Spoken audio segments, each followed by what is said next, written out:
최근 우리나라는 중국이 사드 보복을 하는 바람에 경제적으로 많은 어려움을 겪었습니다. 사드 보복이 있기 전까지만 해도 우리나라에 얼마나 많은 중국 관광객들이 몰려왔는지 면세점마다 중국 요커들로 가득 차고, 또 관광지에 가면 한국 사람보다 중국 사람들이 훨씬 더 많은 이런 일들을 보았습니다. 그러나 사드 보복 조치 때문에 관광객들 다 떨어지고 면세점도 어렵다고 하고, 또 중국에 진출했던 백화점이나 자동차 기업들도 많은 어려움을 겪었다고 말을 하고 있습니다. 이런 사드 보복 조치는 우리에게 경제적으로 큰 어려움을 주었지만 정신적으로는 어느 정도 우리에게 뭔가 깨닫게 하는 것도 있었습니다. 많은 국민들은 옛날에 청나라가 우리나라를 공격했던 그 병자호란 때를 생각하면서 우리가 얼마나 무기력한가 하는 것을 많이 깨달았고, 또 우리 예수 믿는 사람들은 기도 외에는 길이 없구나, 그래서 더 많이 뜨겁게 기도하는 것을 보게 되었습니다. 낙심하는 사람들은 낙심하고, 또 기도하는 사람들은 더 뜨겁게 기도하게 되었습니다. 또 중국도 크게 재미 본 것은 없다고 합니다. 미국이 거기에 대해서 경제적인 이런 보복 조치를 하는 바람에 중국도 크게 좋았던 것은 없다고 합니다. 이런 것을 통해서 우리나라가 중국과 얼마나 밀접한 관계에 있으며, 또 미국과 뗄래야 뗄 수 없는 이런 관계에 있다 하는 것을 우리가 실감하게 되었습니다. 만약 우리나라에 미국이 문을 닫아버리고 중국과 일본이 문을 닫아버린다면 우리나라는 아마 북한처럼 굉장히 가난하고 어려운 나라가 되고 말 것입니다. 근데 지금 우리나라는 아직까지 아주 큰 대국, 아주 강대국이 우리나라를 도와주고 있고, 지금 우리나라에 대하여 전적인 그런 도움을 주려고 지금 문을 활짝 열고 있습니다. 그 나라는 미국도 아니고 중국도 아니고 일본도 아니고 하나님의 나라입니다. 하나님의 나라가 우리나라를 축복했고, 아직도 지금 하나님의 나라는 우리를 축복하려고 지금 많은 물자들, 많은 능력들, 많은 무기들을 가지고 지금 우리를 초청하고 있습니다. 문제는 뭔가 하면 우리나라 사람들이 이 하나님 나라를 볼 수 있는 눈이 없는 것입니다. 얼마나 하나님 나라가 권세 있고 대단한 나라인지. 중국이 사드 보복 조치하니까 죽는다고 난리치고, 또 미국이 문을 닫으니까 난리를 치고 이러는데, 지금 중국이나 미국이나 일본보다도 수백 배, 수천 배, 수만 배 강한 이 강대국이 지금 도와주려고 지금 만반의 준비를 다 갖추고 있는데, 우리는 그것을 지금 볼 눈이 없는 것입니다. 이런 기회에 하나님 나라에 왕창 투자하고 하나님 나라에 도움을 요청하면 모든 어려움이 해결될 수 있을 텐데, 그 하나님의 나라를 볼 수 있는 눈이 없기 때문에 지금 세상에 매달리고 있고 집착하고 있는 것입니다. 이것이 지금 때 우리의 문제만이 아니고 예수님 때도 똑같이 있었던 일입니다. 예수님 때도 정말 그 하나님의 아들이 그들을 도와주려고 모든 준비를 다 하고 있었고, 도와주려고 애를 쓰고 있는데도 그들은 배척하는 바람에 결국 멸망의 길을 걸었던 것을 볼 수가 있습니다. 오늘 첫 번째로 보게 되는 것은 유대인들에게 찾아온 이 절호의 찬스를 우리가 보게 됩니다. 예수님께서는 유대인들에게 뭐라고 말씀하셨는가 하면, 세례 요한 이후로 천국은 침략을 당하고 있다, 이런 말씀을 하셨습니다. 이것은 천국이 사탄의 세력에 의해서, 악의 세력에 의해서 공격받고 있다는 그런 뜻이 아닙니다. 세례 요한이 예수님을 유대 사회에 소개한 이후로 천국은 지금 활짝 열려서 마치 유명 백화점이 최고의 브랜드를 아주 염가로 거의 공짜에 가깝게 막 박앤세일을 하고 있는 것처럼 지금 천국이 막 세일을 하고 있습니다. 천국의 축복과 천국의 모든 능력을 지금 막 거의 무료로 마구마구 나눠주고 있는데, 사람들이 믿음만 가지고 있으면 천국을 싹쓸이 할 수 있는 절호의 찬스가 온 것입니다. 이때 천국을 볼 수 있는 눈을 가지고 있다면 천국에 밀려가서 왕창 투자해서 천국의 모든 축복을 싹쓸이 할 수 있는데, 예수님의 이 초청에 대해서 유대인들의 반응은 아주 시큰둥했고, 또 예수님을 가장 잘 알고 있고 가깝다고 하는 그 고향 사람들의 태도는 아주 적대적인 이런 태도로 나타났던 것입니다. 우리가 이 세상에 하나님의 나라가 많은 영향을 끼치고 있다 하는 것은 우리가 많이 느낄 때가 있습니다. 예를 들어서 아무리 수도 시설이 잘 되어 있고 아무리 댐을 만들고 보를 만들고 하지만 하늘에서 비가 내리지 않으면 결국 물이 부족해가지고 농사를 짓는데 어려움을 겪게 되고, 결국은 그 물이 오염이 되니까 수도까지 어려워지게 됩니다. 아무리 수도 시설이 발달하고 댐이 크고 보를 만들고 수로를 만들어도 하늘에서 비가 안 오면 사람들은 먹고 살 수가 없는 것입니다. 미국이 얼만큼 강한 강대국입니까? 그렇지만 지구 온난화로 태평양 수온이 1도 올라가니까 어떤 일이 일어나게 됩니까? 그 세상에 처음 보는 그 허리케인이 몰려와가지고 100만 명, 200만 명 되는 사람들이 피난을 가야 되는 이런 일들이 일어나게 되는 것입니다. 그리고 어떤 기업이 성공하거나 어떤 정치인이 망하는 데 있어서 자기의 의사와는 전혀 상관없이 운에 의해서 결정될 때가 너무나도 많습니다. 어떤 사람은 약간의 차이로 목숨을 건지는가 하면 어떤 사람은 약간의 차이로 목숨을 잃고 망하기도 합니다. 사람들은 이걸 다 운이라고 이렇게 말하지만 사실은 이 세상에 운이라고 하는 것은 없습니다. 이건 전부 일레귤라 하는 하나님의 불규칙적인 이런 간섭이지 이 세상에 운이라고 하는 것은 없는 것입니다. 단지 사람들은 그걸 볼 수 있는 눈이 없기 때문에 이건 참 운이 나빴다, 참 재수가 없다 이렇게 생각을 하는 것인데, 사실은 그게 재수가 아니고 운이 아니고 하나님의 불규칙적인 간섭인 것입니다. 근데 하나님께서 어떤 일을 하셨는가 하면 우리 인간들에게 정말 한없는 복을 주시기 위해서 이 우주를 만드시고 세상을 만드신 그 장본인 하나님의 아들을 이 세상에 보내셔서 천국의 축복을 마음껏 주겠다고 초청을 하시는 이런 일이 일어나게 되었습니다. 만약 우리나라가 이 사드 보복으로 어려운데 중국의 실권자인 그 시진핑 주석이 그 시시가 우리나라에 왔다, 이거는 그냥 넘어갈 수 있는 일이 아닙니다. 뭐 롯데, 현대 할 것 없이 기업인들이 몰려가가지고 어떻게 해서든지 우리 그 어려움을 이야기하고 그들을 납득을 시켜야지, 결국 그런 기회를 놓친다고 하는 것은 있을 수 없는 일이고, 또 우리 한국 사람들은 그런 기회를 놓칠 사람도 아닙니다.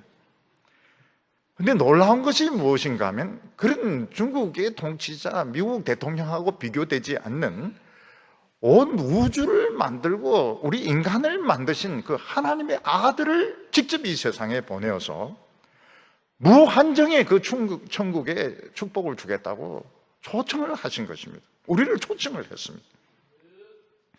이것은 어느 누구도 놓칠 수 없는, 놓쳐서는 안 되는 절호의 찬스인 것입니다. 그래서 복음서에 보면 이 메시아가 가까운 옆을 지나간다 하는 소문을 듣고 어떤 맹인들은 막 소리를 질렀습니다. 다윗의 자손이여 우리를 도와달라고. 그런 사람은 눈 다 고침을 받았습니다. 한센 환자들은 가까운 데 와서 막 소리를 질렀습니다. 우리를 치료해달라고. 그 사람들 다 치료를 받았습니다. 심지어는 어떤 여인은 10년이 넘도록 혈루병으로 고생을 하고, 고생이란 고생은 다 하고 돈도 다 날리고 이제는 죽어가고 있는데 예수님이 옆을 지나간다는 소문을 듣고 와가지고 옷자락을 잡았더니 그냥 그 혈루병이 나와버리고 혈색이 좋아지는 이런 일이 일어나게 되었습니다. 이 얼마나 놀라운 절호의 찬스입니까?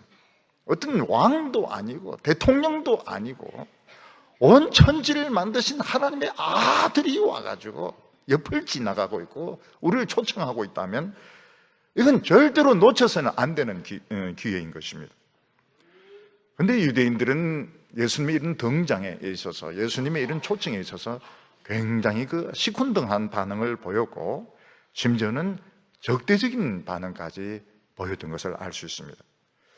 그 이유는 예수님은 유명한 정치인이 아니었습니다. 예수님은 장사를 해서 돈을 많이 번 부자도 아니었습니다. 예수님은 공부를 많이 한 그런 학자도 아니었습니다. 예수님은 아무것도 없었습니다. 그러니까 그들이 생각하기엔 아무것도 없지 않느냐는 겁니다. 예수님이 가지고 있었던 것이 딱 하나 있었습니다.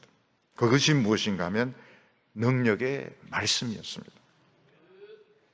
하나님의 나라는 무엇으로 오게 됩니까? 말씀으로 오게 되는 것입니다.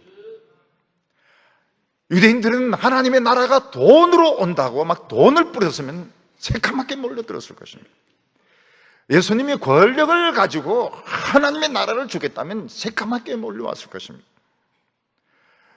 중국의 마오쩌둥처럼 권력은 총구에서 나온다, 무기를 가지고 전쟁을 했다면 사람들이 새카맣게 몰려왔을 것입니다. 네, 예수님은 능력의 말씀으로 오셨기 때문에 유대인들은 시큰둥한 반응을 보이고 냉소적인 반응을 보이고 적대적인 반응을 보였다고 말씀하고 있습니다. 오늘 하나님의 나라는 무엇으로 오는가 하면 말씀으로 옵니다. 오늘 하나님의 말씀이 우리를 초청하는 것입니다. 어디로 초청하고 있습니까? 천국으로 초청하고 있습니다. 예수님께서는 이 말씀을 우리에게 주셔가지고 이 말씀을 통해서 천국으로 밀려가기를 원하십니다. 그래서 땅에 파묻힌 보물을 캐내듯이, 진주장사가 아주 비싼 진주를 찾아내듯이 하나님의 축복을 찾아내라고 말씀하고 있는 것입니다. 오늘 우리에게 소망이 있고 희망이 있는 이유가 뭔가 하면 아직도 하나님의 아들 메시아는 말씀으로 우리를 초청하고 있기 때문에 돈을 보면 안 됩니다. 학벌을 봐도 안 됩니다. 권력을 찾아도 안 됩니다. 말씀을 듣고 믿으면 어떻게 됩니까? 믿으면 하나님 나라가 임하게 돼. 기도하면 응답이 오게 됩니다. 지금도 말씀으로 우리를 초청하고 있습니다. 유대인들은 돈을 기대했기 때문에, 권력을 기대했기 때문에, 세상의 지식을 기대했기 때문에 이 절호의 찬스를 놓쳤던 것입니다. 오늘 두 번째는 그 예수님의 고향 사람들의 배척을 보게 됩니다. 예수님께서는 갈릴리에서 여러 차례 놀라운 일을 행하시고 자신이 어렸을 때 자랐던 고향 나사렛을 찾아가셨습니다. 예수님께서는 그 고향 나사렛에 있는 그 회당에서 사람들을 모아놓고 사람들이 모인 앞에서 하나님의 말씀을 증거하셨습니다. 예수님이 회당에서 설교할 때 그 온 사람들은 예수님을 잘 아는 사람들이었습니다. 예수님이 어렸을 때 놀러 갔던 그 대장간 아저씨도 있을 것이고, 마구간 아저씨도 있을 것이고, 장사하는 사람도 있을 것이고, 엄마하고 잘 아는 그 아줌마들, 할머니들도 그거 다 와 있었을 것입니다. 그들은 예수님의 말씀을 듣고 한편으로는 참 신기해하면서 어떻게 저 예수가 저렇게 커서 저렇게 하나님의 말씀을 잘 전하나 신기해하면서도 또 다른 한편으로는 예수님을 아주 시시하게 생각을 했다고 말하고 있습니다. 오늘 말씀 마태복음 13장 54절을 보면 고향으로 돌아가사 그들의 회당에서 가르치시니 그들이 놀라 이르되 그의 어머니는 마리아, 그 형제들은 야고보, 요셉, 시몬, 유다라 하지 않느냐? 그 누이들은 다 우리와 함께 있지 아니하냐? 그런즉 이 사람의 이 모든 것이 어디서 났느냐 하고, 예수님의 그 고향, 예수님이 자랐던 그 마을 사람들은 예수님의 가족을 훤하게 깨고 있었습니다. 여기서 알 수 있는 것이 뭔가 하면 예수님의 동생들이, 남동생들이 엄청 많았다는 것입니다. 야고보, 요셉, 요한, 유다, 이 다 예수님의 동생들이었고 또 누이들도 있었습니다. 우리는 너희 집을 훤히 깨고 있는데, 그러면서 그들은 무슨 생각을 했습니까? 뻔하다는 건 뻔하다는 거예요. 예수님은 어릴 때 너무 평범했고 예수님의 집은 너무 가진 것이 없었고 지금 어디 가서 뭘 배워가지고 설교를 하는지 모르겠지만 우리는 늘 인정할 수가 없다, 뻔하다고 생각을 했던 것입니다. 그래서 13장 57절을 보면 예수를 배척한지라 예수께서 그들에게 말씀하시되 선지자가 자기 고향과 자기 집 외에는 존경을 받지 않음이 없느니라 하시고, 여기서 고향 사람들은 예수님을 너무너무 잘 알고 있었습니다. 어릴 때 거기서 컸기 때문에, 그리고 거기서 그 가정 식구들을 너무너무 잘 알았기 때문에 그들은 예수님을 참 잘 알았습니다. 그런데 예수님의 설교를 듣고 그들이 보인 태도는 뭔가 하면 예수님을 거부하고 배척하는 것이었습니다. 우리는 늘 잘 알고 있는데, 너희 집도 너무너무 잘 알고 있는데, 너희 집은 뻔한 집안인데 무엇을 거기서 뭐가 대단한 것이 나오겠느냐고. 그래서 예수님의 말씀을 무시하기도 하고 터집을 잡기도 하고 설교를 못하도록 막 웅성웅성거리기도 하고 방해를 하기도 했던 것입니다.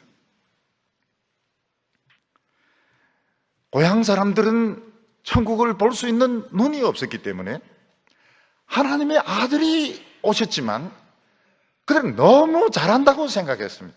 너무 잘 알고 있다고 생각했고, 예수님의 집은 가진 것이 아무것도 없었습니다.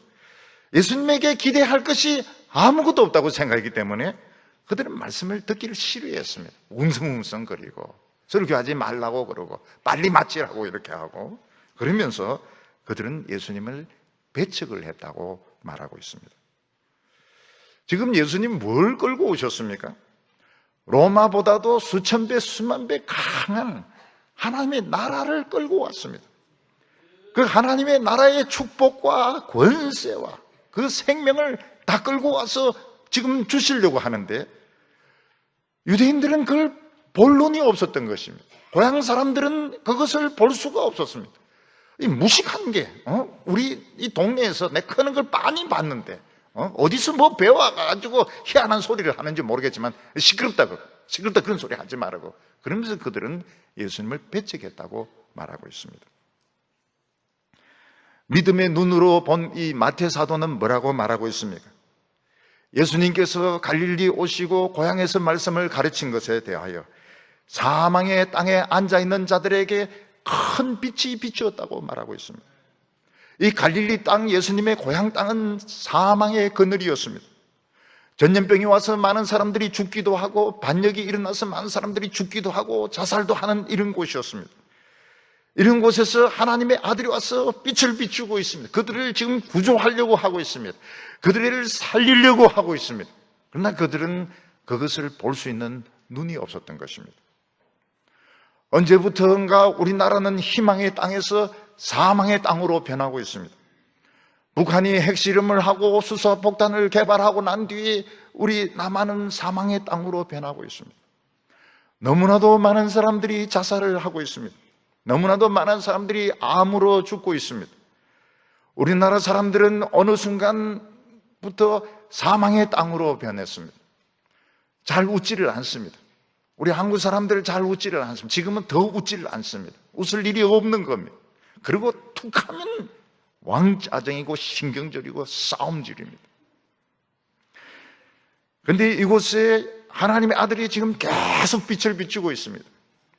전염병으로 사람이 죽어있는 곳에, 어두운 곳에 서치라이트를 비추고 헤드라이트를 비춰서 환자를 지금 찾아내고 있고, 지진이 일어나서 사람들이 건물 더미에 막 깔려 있는데 거기에 빛을 보내고 초음파를 보내서 환자들을 지금 찾아내고 있습니다. 거기서 신음소리만 내면 당장 와서 건져내고 주사를 놓고 약을 주고 양식을 주어서 살려내려고 지금 하고 있습니다. 오늘 우리가 예배에서 은혜를 받으려면 어떻게 되는가 하면 예배 드리면서 하나님에 대하여 기대하는 것이 있어야 됩니다. 우리가 예배 드리면서 그렇고 그런 예배다, 예배 드리면서 아무 기대도 안 가지면 가져갈 것도 없는 거예요. 예배 드리면서 오늘 하나님 나를 건져주시고, 나를 어려움에서 건져주시고, 내 기도에 응답해 주시고, 우리 자녀들의 병을 치료해 주시고, 기대를 가지고 예배를 드려야 되는데, 기대가 없다면 응답 받을 것도 없는 겁니다. 기대가 없으면 가지고 갈 것도 없습니다. 똑같은 말씀이 마가복음에 기록되어 있는데, 마가복음 6장 5절과 6절에 보면 거기서는 아무 권능도 행하실 수 없어 다만 소수의 병자에게 안수하여 고치실 뿐이었고 그들의 믿지 않음을 이상히 여기셨더라, 이렇게 말씀하고 있습니다. 예수님께서 거기 아무 권능도 행하실 수 없었다는 것은 원래는 어떻습니까? 원래는 예수님께서 이 고향을 찾아오실 때 엄청난 복을 주려고 준비하고 오셨던 것입니다. 이 나사렛 동네에 큰 부흥을 일으켜 주시고 사망의 그늘에 앉은 자들을 치료해 주시고 귀신을 쫓아내어 주시고 그들의 어려움을 다 해결해 주려고 엄청난 준비를 가지고 나사렛에 이 회당을 찾아오셨던 것입니다.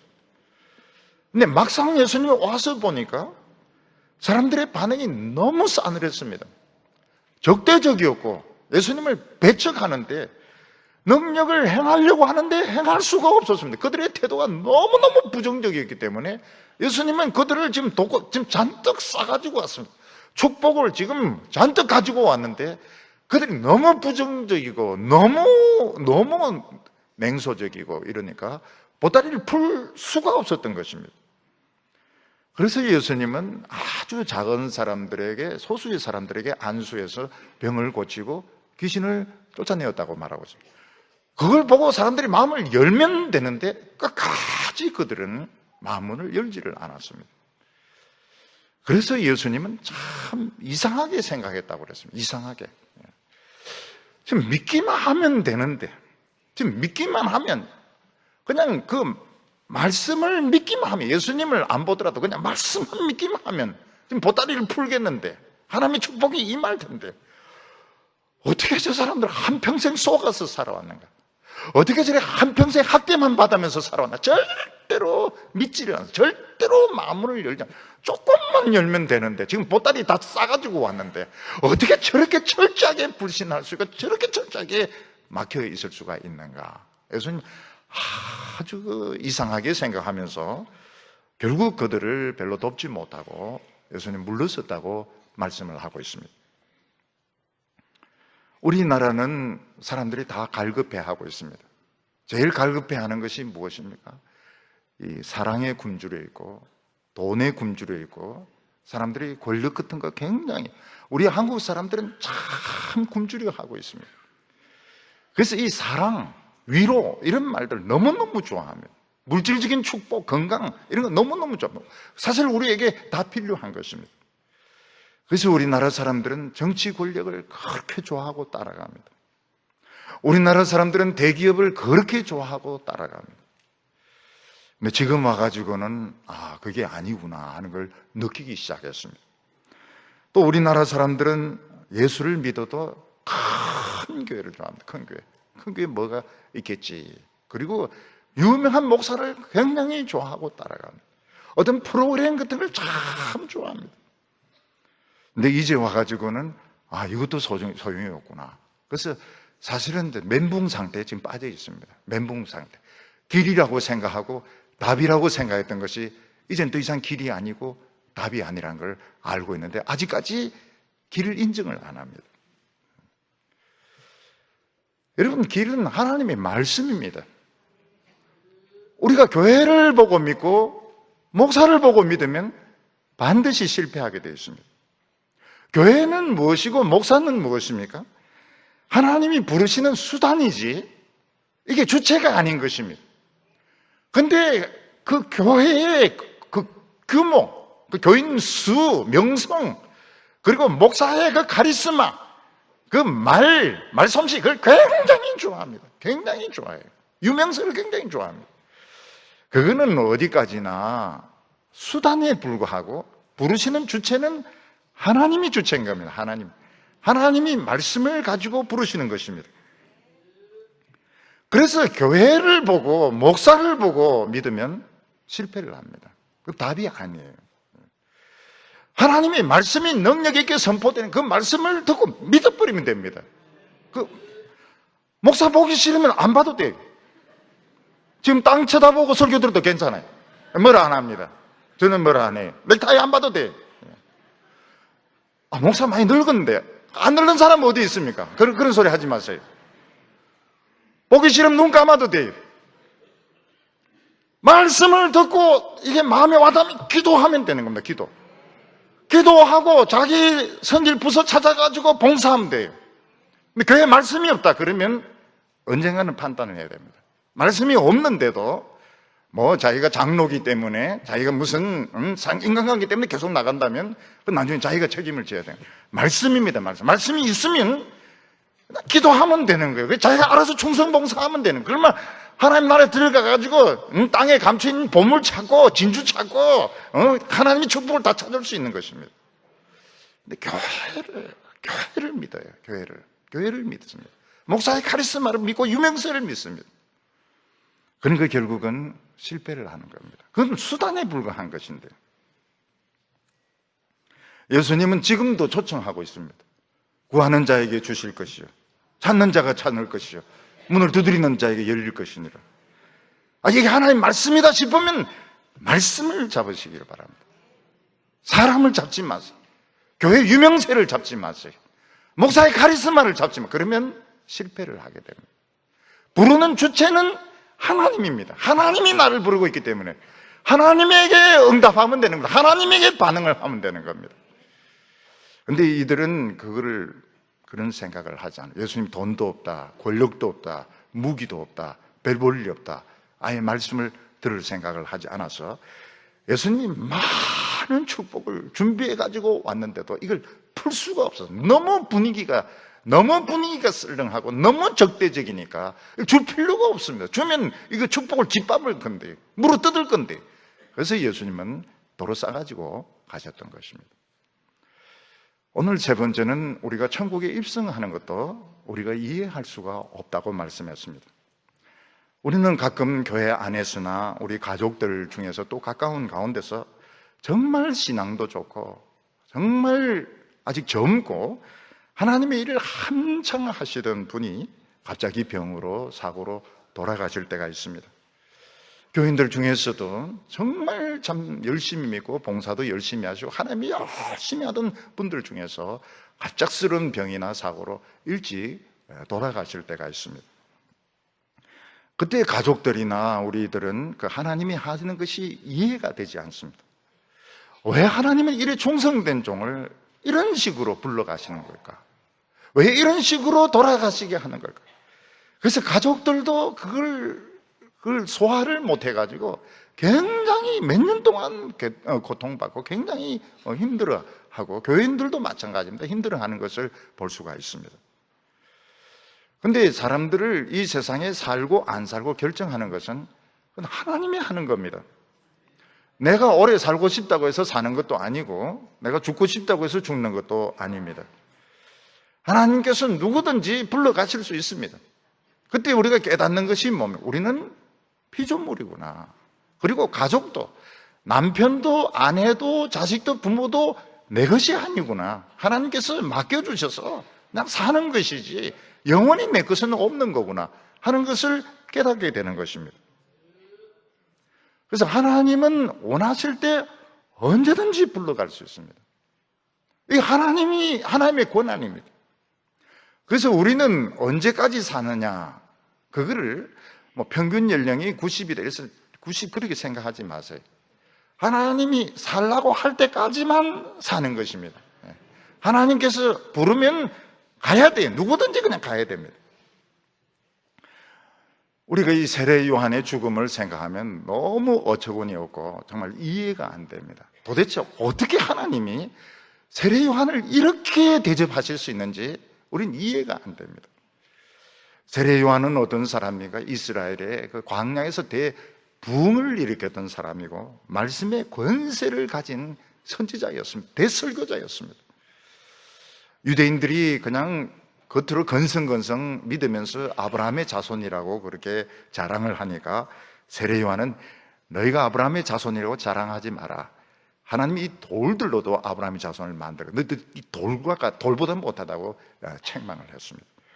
그리고 바리새인과 서기관들이 그 설교는 안 들으면서 기웃기웃거리면서 구경 오니까 이 독사의 자식들아, 누가 너희에게 임박한 진노를 피하려고 하느냐? 지금 나무 뿌리에 도끼가 놓였으니 회개의 열매를 맺지 않는 나무마다 다 찍어버릴 것이라고 아주 강한 설교를 했습니다. 그 사람들이 세례 요한의 설교를 듣고 가슴에 찔려서 와서 나는 이런 죄를 지었습니다. 이런 죄를 지었습니다. 다 회개하니까 전부 요단강에 모아가지고 물이 집어넣어가지고 그들로 하여금 세례받게 했습니다. 유다의 그 사내리는 그 공회에서 세례 요한에게 대표를 보내서 네가 뭔데 세례를 주냐 이러니까 나는 물로 세례를, 회개하는 물로 세례를 주지만 곧 잠시 후에 메시아가 오는데 그는 불과 성령으로 세례를 줄 거라고 이야기를 했습니다. 세례 요한은 예수님이 자기에게 오는 것을 보고 보라 세상 죄를 지고 가는 하나님의 어린 양이라고 했습니다. 예수님이 세례 받으려고 하니까 안 됩니다. 내가 세례 받아야 되는데 예수님이 허락을 해라. 하나님의 의를 다 이루는 것이 맞다고 하니까 예수님에게 세례를 줍니다. 예수님이 세례 받고 올라올 때 하늘이 열리면서 성령이 비둘기같이 예수님 머리에 임하는 것을 보고 이는 하나님의 아들이라고 증거를 했습니다. 세례 요한은 유다 지도자들의 이 도덕적인 회의, 도덕적인 부패에 대해서 굉장히 hir난하게 책망을 했습니다. 그래서 세리들에게 뭐라고 말했습니까? 절대로 세금을 많이 필요 이상으로 거두지 말라고 말했습니다. 그리고 군인들에게 사람을 때려가지고 물건을 강탈하지 말라고 했습니다. 세례 요한은 얼마나 깨끗하게 살려고 노력을 했는가 하면 아예 이 유대사의 예루살렘은 썩었다고 생각해가지고 문명의 냄새 나는 것은 먹지도 않고 마시지도 않고 입지도 않았습니다. 세례 요한은 그 기름이 절절 흐르는 그 고기 일체 입에 대지 않았습니다. 세례 요한은 뭘 먹었습니까? 세례 요한은 메뚜기 말린 거 그거 먹었습니다. 그리고 들꿀을 먹었습니다. 사람들은 포도주를 벌컥벌컥 마시지만 세례 요한은 포도주를 입에 댄 적도 없었습니다. 어렸을 때부터 포도주를 입에 대지도 않았습니다. 아예 포도도 먹지 않았습니다. 세례 요한은 멋진 이런 옷들 입지 않았습니다. 낙타 털옷, 이런 낙타 털 가지고 양탄자를 짭니다. 양탄자. 우리로 치면은 가마니와 같은 것입니다. 그 가마니로 된 낙타 털을 가지고 옷을 만들어 입었고, 그는 아예 예루살렘 근처 성전에 가지도 않았습니다. 세례 요한은 갈릴리를 다스리고 있는 헤롯 안티파스가 동생의 부인을 자기 부인으로 삼아서 살고 있을 때 찾아갔습니다. 그래서 어떻게 지도자가 이렇게 성적으로 타락하고 부패할 수 있느냐, 아주 정면으로 공격을 하니까 헤롯이 화가 나가지고 이 세례 요한을 감옥에 가두어 버렸습니다. 예수님은 세례 요한에 대해서 뭐라고 말씀하셨습니까? 여자가 낳은 자 중에 세례 요한보다 더 위대한 사람이 없다고 말했습니다. 그리고 예수님이 그 유명한 말을 합니다. 세례 요한 이후로 천국은 침노를 당한다, 그 말씀을 했습니다. 세례 요한이 예수님을 소개하고 난 뒤로 천국은 활짝 열려서 누구든지 천국에 들어갈 수 있고 누구든지 천국에 있는 축복들을 다 가질 수 있다고 말씀하셨습니다. 근데 이때 이제 사고가 터지게 됩니다. 무슨 사고가 터지게 되는가 하면 이 헤롯의 생일이 되어서 유명한 사람들, 건물급들 모아놓고 큰 파티를 하게 되었습니다. 그때 사람들은 술을 마시고 음식을 먹고 기분이 굉장히 업되어 있는데, 그때 이 헤롯의 가짜 부인 헤로디아의 딸 살로메가 들어와가지고 그냥 격렬한 춤을 추가지고 이 남자들 정신이 홀딱 나가게 만들었습니다. 이 살로메가 춘 춤은 그 벨리 댄싱, 힙볼을 과격하게 흔드는, 이 힙볼을 그냥 몇 초에 그냥 몇십 번 왔다 갔다 하는, 남자들이 그 힙볼가 막 떨리고 배꼽이 올라다 입으면 정신이 희딱 나가버리는 거예요. 그러니까 이 헤롯하고 거기에 있는 그 쓸데없는 인간들이 기분이 막 굉장히 업이 돼 있었던 겁니다. 한번 막 그냥 흔들고 나니까. 그래서 헤롯이 기분이 너무너무 좋아가지고 이 허풍을 떱니다. 뭐라고 허풍을 뜨는가 하면 네 소원이 뭐든지 다 들어주겠다, 나라의 절반이라도 떼주겠다고 허풍을 떨었습니다. 그랬더니 이제 이 여자애가 눈이 반짝하면서 쪼르르 쫓아가서 자기 엄마, 그 독부 아닌가, 독사 같은 이 여자, 이 헤로디아에게 춤값으로 뭘 달라고 하면 좋으냐고. 그랬더니 이 여자 엄마는 자기의 그 결혼을 세례 요한이 방해했다고 생각해요. 철천지 원수로 생각했습니다. 그래서 춤값 딴 거 절대로 받으면 안 되고 저 세례 요한의 머리를 잘라가지고 소반에 담아가 달라고 해라고 그렇게 시켰던 겁니다. 충값 치고는 굉장히 그 잔인하고 무서운 충값이었습니다. 이 여자애가 쫓아가가지고 자기의 충값으로 돈은 필요가 없고 세례 요한의 머리를 잘라가지고 그릇에 담아달라고. 참 그 엄마나 딸이나 굉장히 참 무섭습니다. 이 헤롯이 깜짝 놀란 것이죠. 설마 살아있는 사람의 머리를 잘라가 그것도 예쁜 아가씨가 이걸 달라고 할 수 있느냐? 그런데 이걸 달라고 빡빡 우기는 겁니다.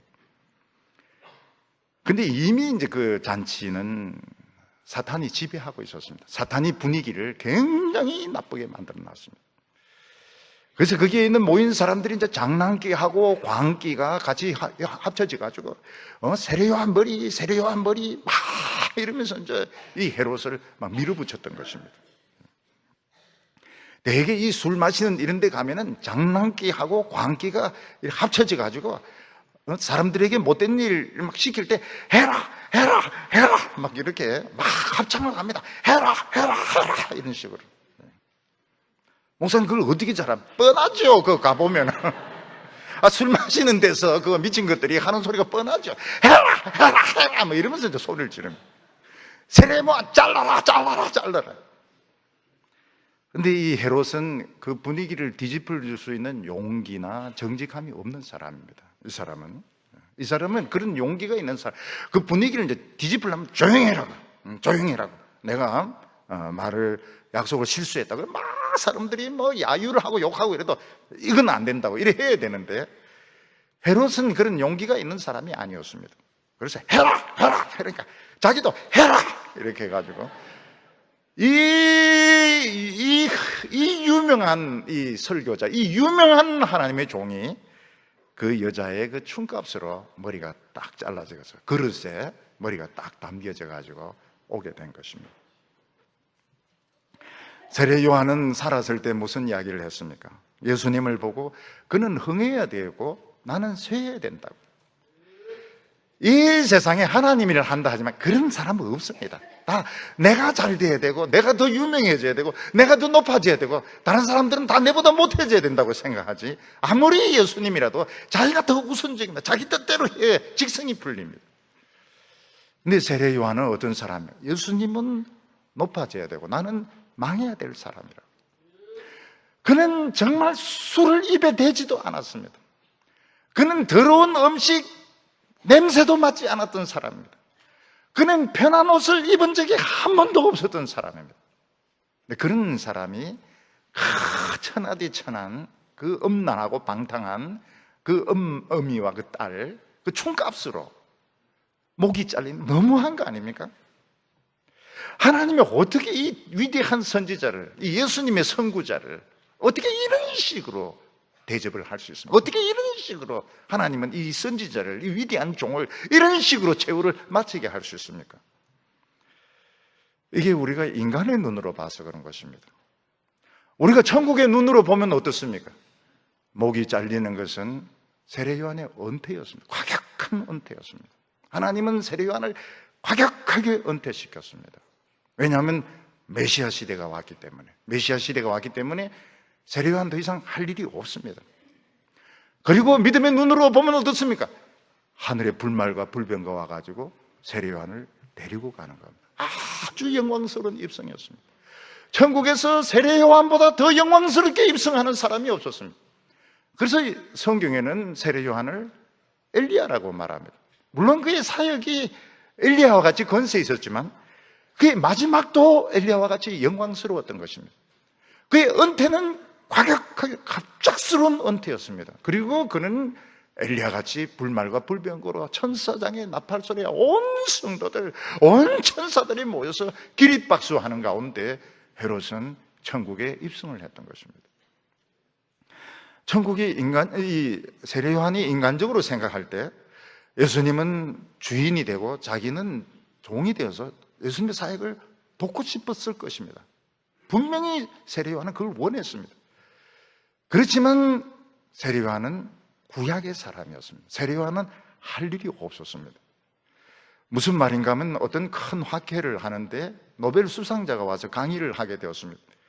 그 대학 총장이 이제 소개를 하는데, 이분은 지금 노벨 화학상 받은 분입니다. 이분이 그리고는 할 일이 그냥 내려와야 되는 겁니다. 마찬가지로 세례 요한이 예수님을 소개했습니다. 그는 세상죄를 지고 가는 하나님의 어린 양이다. 그는 하나님의 아들이시다. 그리고 그는 할 일이 없어서 그는 은퇴를 해야 되는 겁니다. 세례 요한은 예수님을 돕고 싶고 작게나마 무슨 하나님의 일을 하고 싶었지만, 이 사람은 이미 구약의 사람이었고, 이 사람은 예수님이 고난을 받고 십자가에 못 박혀 죽은 걸 절대로 이해를 못합니다. 이제 남은 일은 참 소자라고 불렀던 베드로나 요한이나 야고보 같은 이런 사람들에게 해야 될 일이기 때문에 하나님께서는 세례 요한을 은퇴를 시켰던 겁니다. 과감하게 은퇴를 시켰던 겁니다. 세례 요한의 나이가 예수님하고 같습니다. 6개월 빠릅니다. 30대 중반밖에 안 돼요. 그래도 은퇴를 시킨, 이는 하나님이 하시는 것입니다. 그렇지만 세례 요한은 자신의 임무를 다 맡았습니다. 광야에 외치는 자의 소리로서, 그리고 주의 길을 예비하는 자로서 자기 임무를 다 마쳤고, 그는 은퇴를 했고, 그는 천국에 영광스럽게 입성을 했던 것입니다. 만약 우리가 그 볼 눈이 없다면, 하나님 이해가 안 되죠. 하나님 너무 하신 분이죠. 어떻게 이 말씀의 종을 이런 식으로 대접할 수 있습니까? 그러나 하나님은 세례 요한에게 최고의 것을 주셨던 것입니다. 그래서 우리는 주위에 있는 성도님들 중에서 어떤 경우는 젊은 나이에 또 너무너무 잘 믿는데 갑자기 병으로 돌아가시거나 사고로 돌아가실 때 우리는 그걸 비참하다, 불쌍하다 말할 수 없습니다. 왜냐하면 하나님이 데려가신 겁니다. 때가 되어서 하나님이 데려가신 것입니다. 이 세상에서 섬기고 또 천국에서 섬기고 하나님이 결정을 하시는 것입니다. 근데 중요한 것은 무언가 하면, 오늘 우리 크리스찬들에게 굉장히 지금 심각한 문제가 있습니다. 우리나라 전 교인들이 다 마찬가지, 목회자나 장로나 교인들 할 것이 굉장히 지금 무서운 시험에 빠져 있는 것이 있습니다. 그게 무엇인가 하면 천국에 들어가는 걸 너무 지금 쉽게 생각하고 있는 것입니다. 우리는 요한복음에 보면, 또 로마서에 보면 누구든지 예수 믿으면 구원을 얻었고 우리는 분명히 천국에 간다고 되어 있습니다. 근데 그걸 너무 쉽게 해석을 해가지고 우리는 이제 예수를 믿었고 우리 세례를 받았기 때문에 우리는 자동적으로 천국에 가는 거로 생각하고 있습니다. 그래서 교회나 교인들이나 사람들이 너무 많은 것을 가지려고 하고 있습니다. 우리는 이 세상에서 너무 많은 것을 가지고 이미 천국이 보장되어 있기 때문에 돈도 많이 가지고 공부도 많이 하고 사람들의 인정과 칭찬을 지금 너무 많이 지금 가지려고 하고 있습니다. 너무 많이든지 적게든지 우리는 모든 것을 많이 가지려고 하고 있습니다. 근데 만약 천국에 갔는데, 입구에 갔는데 안 된다, 아니라 하면 어떡하려고 그래요? 아니라고 하면 돼. 그 믿음이 아니라 하면 어떡하려고 합니까? 부자와 거지 나사로 비유해서 예수님 분명히 말씀하셨습니다. 부자는 하나님 안 믿는 사람이 아닙니다. 근데 많은 것을 가지고 누렸습니다. 자기는 분명히 천국 갔다고 생각했는데 천국이 너무 뜨거운 거예요. 천국이 왜 이렇게 뜨거울까? 햇바닥이 왜 이렇게 뜨거운가? 보니까 이게 천국이 아닌 겁니다. 천국이 아닌 거예요. 그래서 부자가 묻습니다. 아브라함을 보고 내가 왜 여기 와 있습니까? 내가 지금 천국에 가 있어야 되는데 내가 왜 지옥에 와 있습니까? 근데 아브라함, 너는 이 세상에 다 가졌잖아. 세상에서 누릴 거 다 누리고 너 하고 싶은 거 다 했으니까 너는 그것으로 고통을 받아야 돼. 그리고 나사로는 이 세상에서 고생을 하고 이 세상에서 가지지 못했기 때문에 위로를 받는 거라고 했습니다. 오늘 우리들은 지금 요한복음의 말씀, 로마서 말씀을 너무 쉽게 생각을 해가지고 우리는 지금 천국에 당연히 가는 것이고 당연히 가는 거예요. 이 세상에서 누릴 것도 다 누립니다. 학벌과 지위, 세상에서 가지고 교회 와서도 다 가지고 목사이면서도 유명하고 모든 걸 다 가졌습니다. 아니면 어떡하려고 그래요? 하나님 앞에 갔는데 아니라고 하면 어떡하려고 그래요? 그런 게 어디 있습니까? 사람이 죽어서 죽게 될 때 지금하고 완전히 다릅니다. 지금하고요. 지금 우리는 지금 얼마든지 지금 잘 믿을 수 있고 천국 갈 자신이 있고 이렇지만요, 이런 병에 걸려가지고 임종이 다가 되면 좋았던 거 생각 하나도 안 나요. 전부 죄 지었던 것만 생각하고 부끄러운 것들만 생각이 나고 천국 못 갈 것들만 생각이 납니다. 그리고 마귀가 옆에 붙어가지고 뭐라고 계속 이야기합니까? 넌 천국 못 가. 너 지옥 가야 돼. 네가 무슨 신자야? 네가 행기 뭐가 있다고? 응? 네가 이 세상에 누릴 거 다 누리고 재미 다 보고 큰 소리 다 쳤는데 네가 왜 천국 갔냐고. 그래서 보면은 이제 임종 다 됐을 때 목사님들도 아이고 나 지옥 갈 것 같다 이래 하고 장로님들도 아이고 그런 시간도 없이 딱 죽어버리면 이제 그런 문제도 없는데 이제 질질 끌게 되면서 그런 것을 많이 보게 됩니다. 자신이 없어져요. 자신이 없어져요. 그래서 이제 교회에서 신방 가가지고 막 찬송도 부르고 믿음으로 어렵담을 받는데 이러면 또 조금 괜찮아져요. 얼굴 표정이 좀 괜찮아지다가 또 혼자 있으면은 자신이 없는 거예요. 자신이 없어요. 마틴 루터가 이 종교개혁의 이 주인공 아닙니까? 마틴 루터가 죽을 때 옆에서 그 제자들이 뭐라고 십자가가 예수님이 십자가로 죄 용서 받은 거 믿습니까? 천국 가는 거 믿습니까? 야가 이제 예스입니다. 예수 독일 말로 야 이러면서 죽는 거예요. 이러면서 죽는 거예요. 지금 우리 생각으로는 뭐 천국 다 갔죠. 다 갔지만 죽음이 오면 이야기가 달라지는 겁니다. 죽음이 오면 자신이 없어져요. 하나님 날 버리신 것 같아요. 이 병이 오래 끌게 되고 임종이 질질 끌게 되면서 자신이 없어지게 돼요. 그래서 교회에서 막 신방을 가가지고 믿음으로 어렵담을 받는다고 구원받다 이렇게 하면 또 좀 나아요. 왔다 갔다 합니다. 왔다 갔다 해요. 여러분 사람이 나중에 늙게 되면 좋은 거 생각 안 납니다. 좋은 거 생각 하나도 안 나요. 지옥 갈 것 같아요. 지옥 갈 것 같고 잘못한 것만 자꾸 마귀가 계속 물고 늘어집니다. 오늘 우리 이 한국 기독교 목사님들이나 이 장로님들, 교인들 잘못 배운 것이 바로 이겁니다. 천국을 너무 쉽게 들어갈 수 있다고 생각해가지고 너무 여유를 가지는 겁니다. 너무 여유를 가지고 너무 많은 것을 가지고 너무 많은 것을 하려고 하는 겁니다. 그러면 실패합니다. 틀림없이 실패합니다.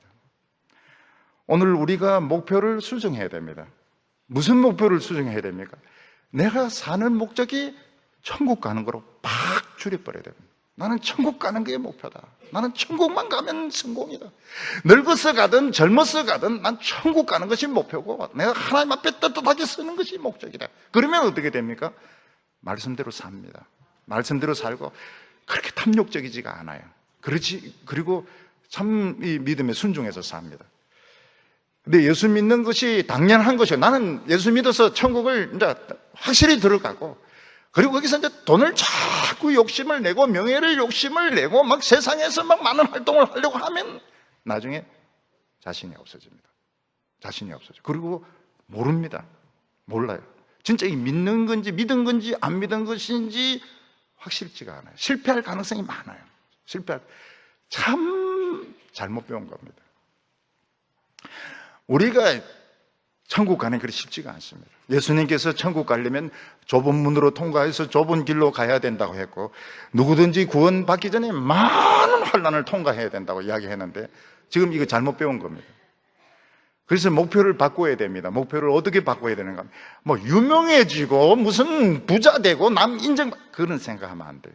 나는 천국 가는 거, 주님을 만나는 거, 천국 가는 거 그걸 목적으로 삼아요. 그렇게 하면 말씀대로 살게 됩니다. 그리고 깨끗해지게 돼요. 그렇지 않으면 그 신앙은 엉터릴 가능성이 굉장히 많습니다.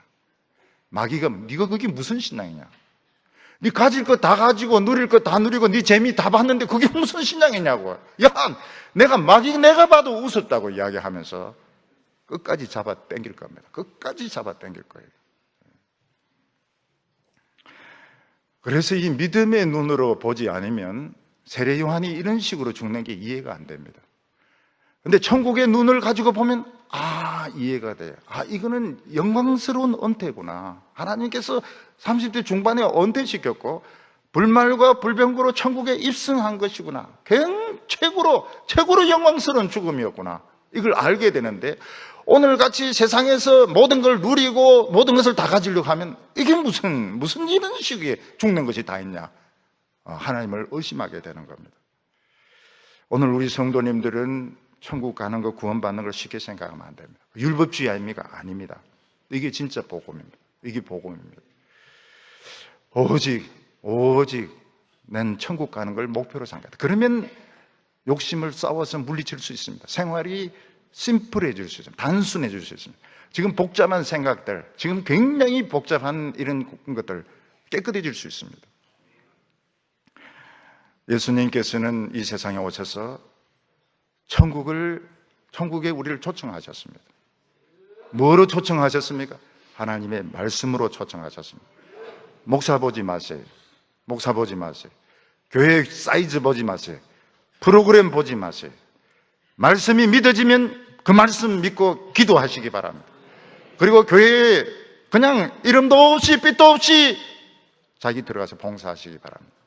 그게 천국에 있는 축복을 가지는 비결입니다. 그리고 딴 거 생각하면 안 됩니다. 나는 잘 살든지 못 살든지 나는 천국 가는 것이 목표다. 나는 하나님 앞에 가는 것이 소원이다.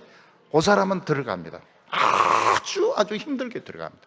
그렇지만 오늘 이 기독교, 한국 기독교 전하는 이 복음을 듣고 쉽게 생각하는 사람 다 걸릴 겁니다. 다 태자 마귀가 절대로 그냥 놓지 않을 겁니다. 다 물고 늘어져가지고 어떻게 하든지 실족하도록 할 겁니다. 그래서 지금부터 우리 인생 목표를 다시 조정하시기 바랍니다.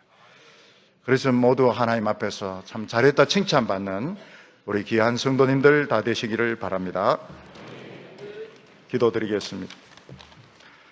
거룩하신 하나님 아버지, 예수님을 보내주셔서 감사합니다. 오늘 저희들에게 하나님의 말씀이 찾아왔는데 저희들의 마음문을 열게 하여 주시기를 원합니다.